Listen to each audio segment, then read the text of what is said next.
शुभकामनाएं, अपना शुभ संदेश हम सबको दें। माननीय मुख्यमंत्री महोदय।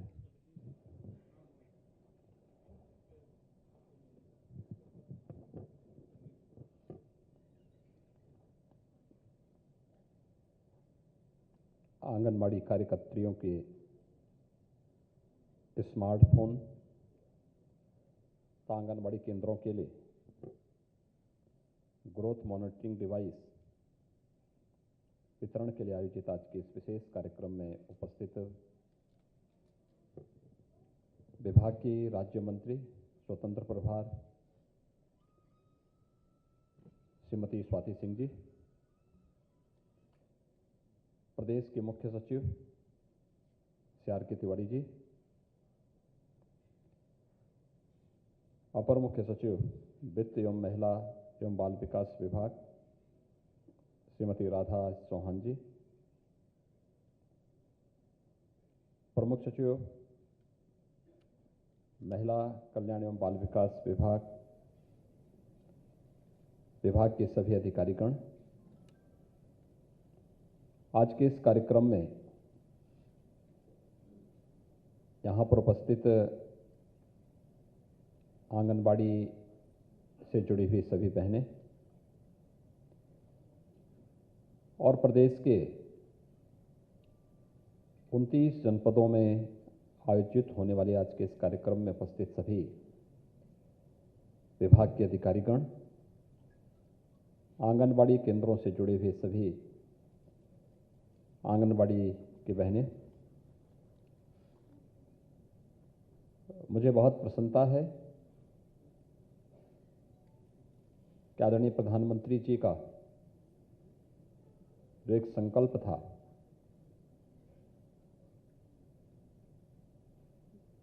कि एक पारदर्शी और ईमानदार सरकार के लक्ष्य को प्राप्त करने के लिए हम तकनीक के माध्यम से शासन की योजनाओं को प्रत्येक नागरिक तक पहुंचाने का कार्य करेंगे। और मैं पिछले 4-4.5 वर्ष से विभाग से लगातार इस बारे में कहता था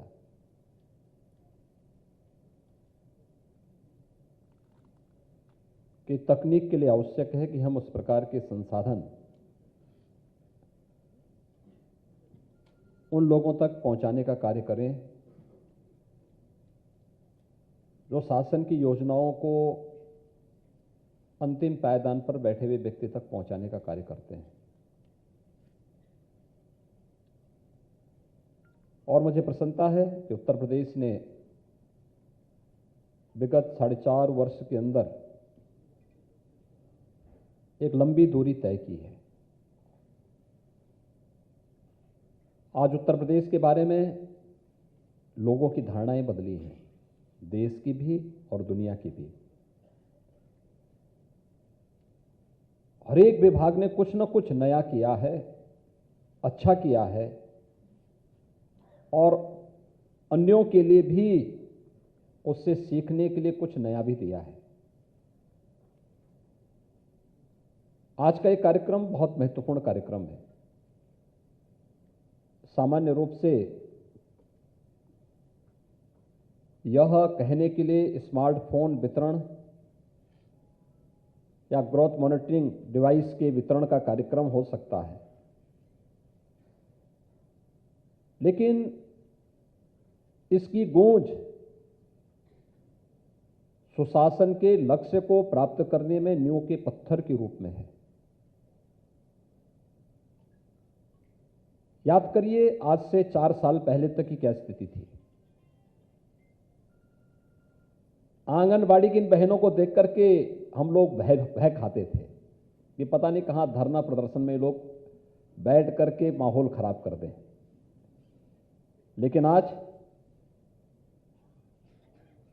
इनका वो भय दूर हुआ। ये भी भय खाती थी और हम भी भय खाते थे। आज वो भय दूर हुआ और इनके प्रति भी जो इनको लोग पहले गलत निगाहों से देखते थे, आज इनके प्रति सम्मान और आदर का भाव बढ़ा है।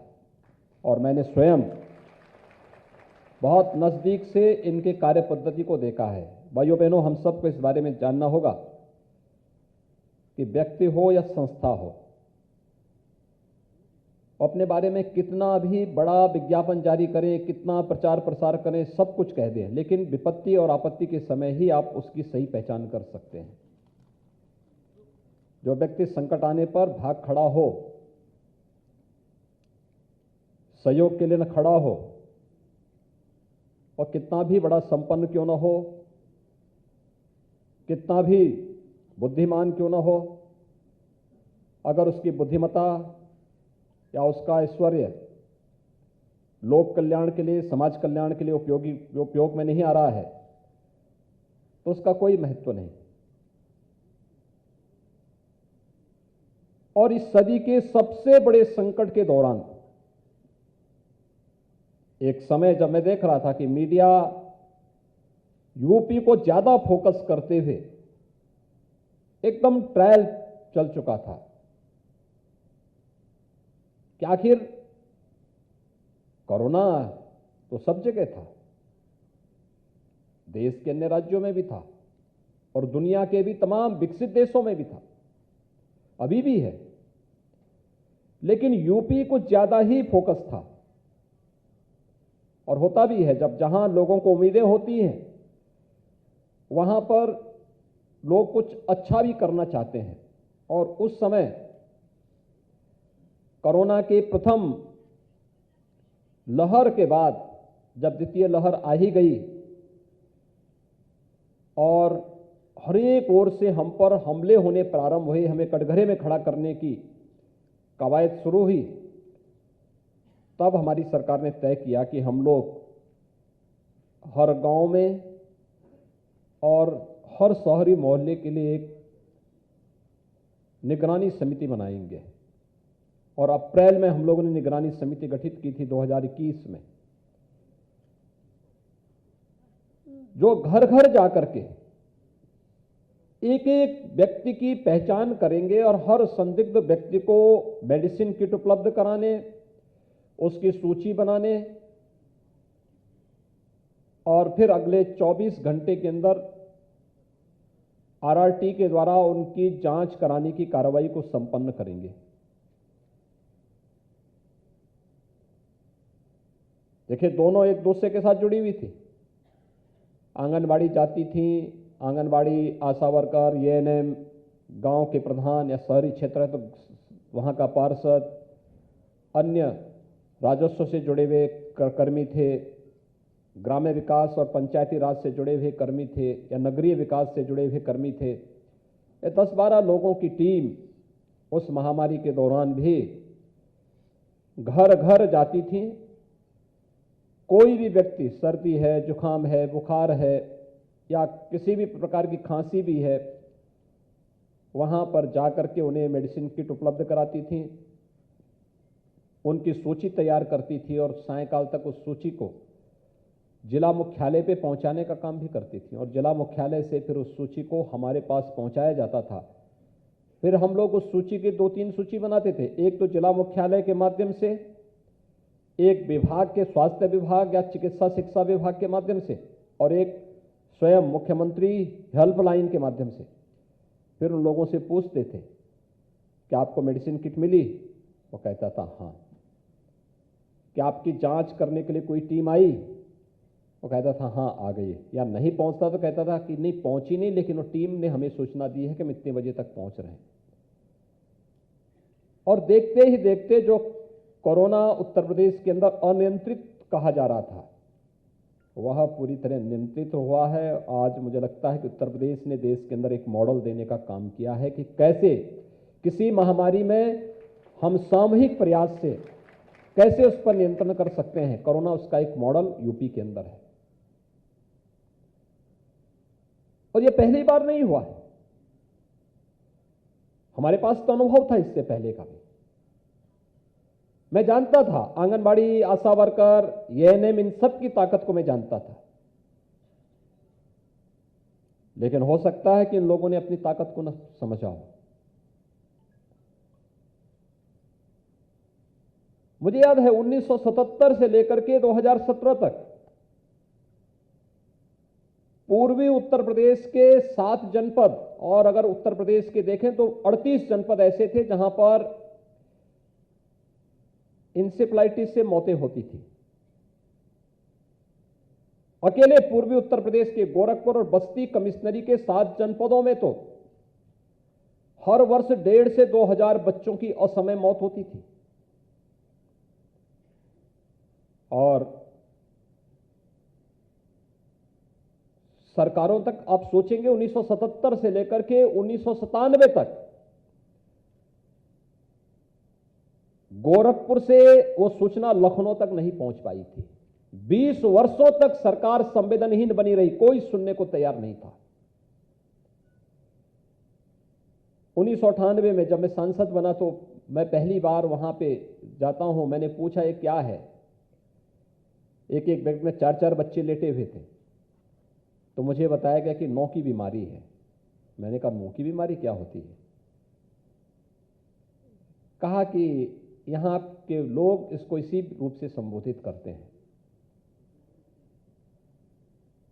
तो मैंने वहां के मेडिकल कॉलेज के जो चिकित्सक थे उनसे मैंने पूछा, मैंने कहा आखिर ये नौ की बीमारी क्या है? उन्होंने कहा साहब नौ की बीमारी नहीं है तो इंसेफ्लाइटिस, और ये 20 साल पहले आई। तो मैंने कहा 20 साल से इसका कोई उपचार नहीं आ पाया? कहा नहीं। कैसे करते हैं? केवल लक्षण के आधार पर। दवा कौन लेता है? कि दवा मरीज को स्वयं खरीदनी पड़ती है। यानी समाज के अंतिम पायदान पर बैठे हुए व्यक्ति जिसके पास आने जाने का किराया नहीं, 2 जून की रोटी खाने के लिए पैसा नहीं, दवाई के लिए कहां से पैसा लाता है? उस समय की उस दुर्व्यवस्था को भी हम लोगों ने देखा है।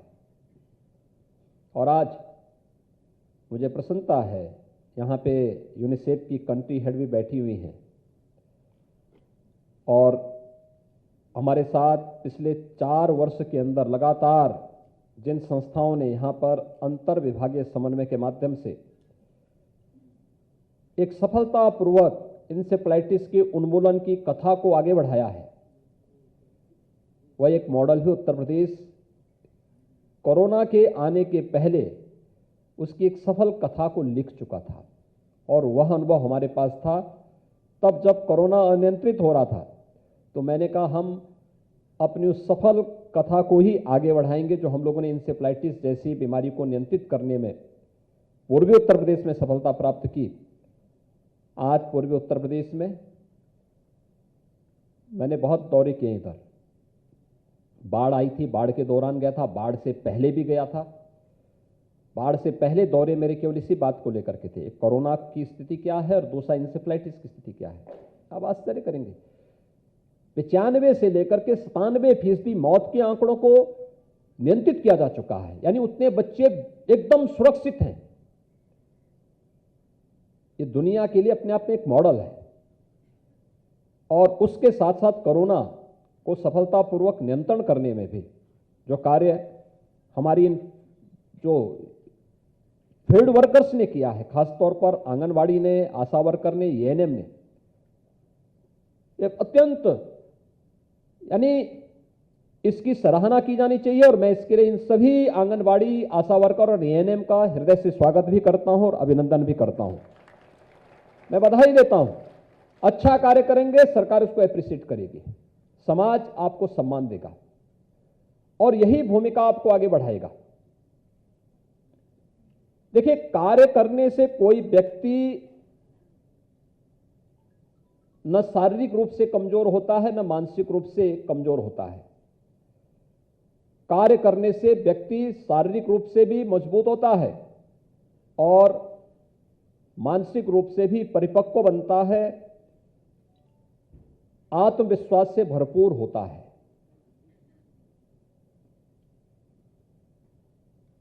मुझे आप सब पर विश्वास था कि मैं प्रदेश के अंदर हेल्थ वर्कर्स के साथ जुड़कर मिलकर के,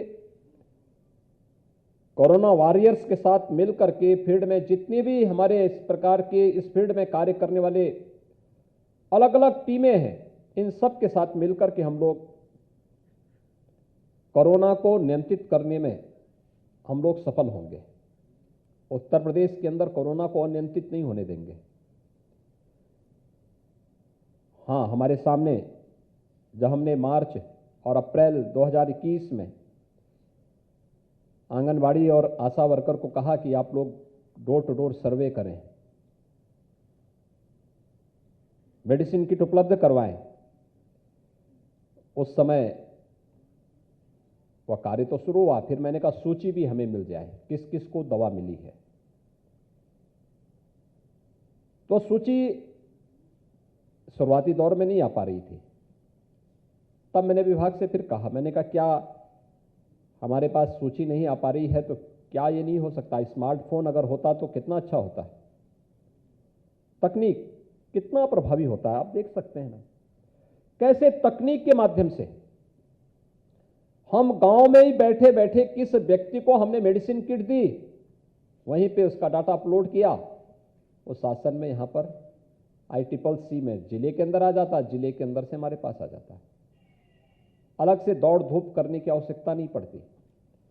और मुझे लगता है कि तकनीक हमारे कार्य को आसान भी करता है, हमारे कार्य में पारदर्शिता भी लाता है और हमें उस फील्ड में दक्ष बनाने के साथ साथ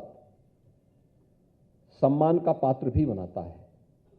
हमारे कार्य पर कोई उंगली नहीं उठा सकता। और मुझे प्रसन्नता है कि आज 1,23,000 स्मार्टफोन का वितरण 29 जनपदों 51 जनपदों में होना है, 29 जनपदों में आज हो रहा है और धीरे धीरे करके सभी आंगनबाड़ी को यह स्मार्टफोन वितरित होगा। साथ साथ 1,87,000 ग्रोथ मॉनिटरिंग डिवाइस भी उपलब्ध होगा। अब सोचिए कि यह किन लोगों के लिए है जो समाज के अंतिम पायदान पर बैठा हुआ है, जिस पर इस समाज का और इस देश का भविष्य टिका हुआ है। उन लोगों तक शासन की योजनाएं पहुंचे, उनके लिए केंद्र और राज्य सरकार के द्वारा जो सुविधाएं दी जा रही हैं ये उन तक पहुंचे। अनेक कदम उठाए गए। उत्तर प्रदेश के अंदर लोग इस बारे में कहते थे, जब हम लोग 2017 में आए थे, क्या एक्साइज के क्षेत्र में जो एक गिरोह हावी है, क्या इसको तोड़ पाएंगे? हम लोगों ने कहा जरूर टूटेगा। और हम लोगों ने इसको पूरी तरह कार्य पद्धति को इतना पारदर्शी किया, उसकी पॉलिसी को हम इस प्रकार से लेके आए कि उत्तर प्रदेश के अंदर वो पूरी तरह समाप्त हुआ।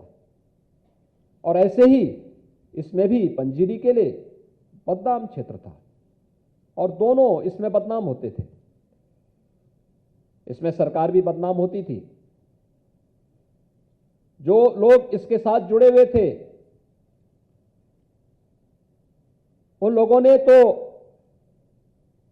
खैर वो जैसा कार्य कर रहे थे, लेकिन बदनामी आंगनवाड़ी की भी होती थी। आंगनवाड़ी की बदनामी होती थी। अगर क्वालिटी ठीक नहीं है, समय पे नहीं दिया गया, अन्य तमाम प्रकार की बदनामी होती थी। लेकिन अब सरकार ने उसको भी बदला है, कहा कि भाई ये नहीं चलेगा। अब तो हर जनपद में किसी भी कुपोषित बच्चे के लिए और किसी भी गर्भवती महिला के लिए किस प्रकार का पोषाहार चाहिए, उसको वहीं जनपद में ही तैयार करने के लिए संयंत्र स्थापित हो रहे हैं। कुछ जनपदों में स्थापित हो चुके हैं और उसकी क्वालिटी की जांच करने की व्यवस्था की गई है। मुझे लगता है कि एक बहुत बड़ा क्रांतिकारी कदम है और अगले 4-5 वर्षों के अंदर आप इसके परिणाम को देखेंगे। ये प्रभावित करेगा उत्तर प्रदेश के अंदर मातृ मृत्यु दर और शिशु मृत्यु दर को नियंत्रित करने में, नेशनल एवरेज के समकक्ष लाने में ये मदद करेगा और आप देखना कि इसमें हम थोड़ी भी और ताकत लगा देंगे तो यह देश के अंदर उत्तर प्रदेश को अग्रणी राज्यों की श्रेणी में ला करके खड़ा करेगा। एक बहुत बड़ी उपलब्धि होगी ये, और इसका श्रेय विभाग के साथ साथ आंगनवाड़ी को भी इसका लाभ प्राप्त होगा। दूसरा, दवा का कितना खर्चा सरकार का बचेगा, बीमारी पे जो खर्च आता है, अन्य तमाम प्रकार के अन्य कार्यों में इसके बाद जो खर्च आता है, इससे भी बचत होगी। एक एक स्कीम का अपने आप में एक अलग प्रभाव है, और मुझे लगता है कि आज जो कार्य यहां पर संपन्न हो रहा है, स्मार्टफोन वितरण की कार्रवाई, यह आपके कार्य को और आसान करेगा। यानी स्मार्टफोन आपके कार्य को भी स्मार्ट बनाएगा, और ये स्मार्टनेस ही आपकी पहचान होनी चाहिए। हम अपनी कार्य पद्धति से प्रशासन का, विभाग का और शासन का विश्वास जीतें, और अपनी कार्य पद्धति के माध्यम से साबित करें कि नहीं, हम लोग कर सकते हैं। और सचमुच इसी को देख करके हम लोगों ने तय किया। अभी पिछले दिनों पोषण माह के दौरान हम लोग यहां पर एकत्र हुए थे, और तब भी मैंने कहा था कि आंगनवाड़ी या आशा वर्कर का जितना मानदेय पिछला बकाया है उसको तत्काल उसका भुगतान किया जाए। और मुझे प्रसन्नता है विभाग ने उस पर कार्रवाई प्रारंभ की।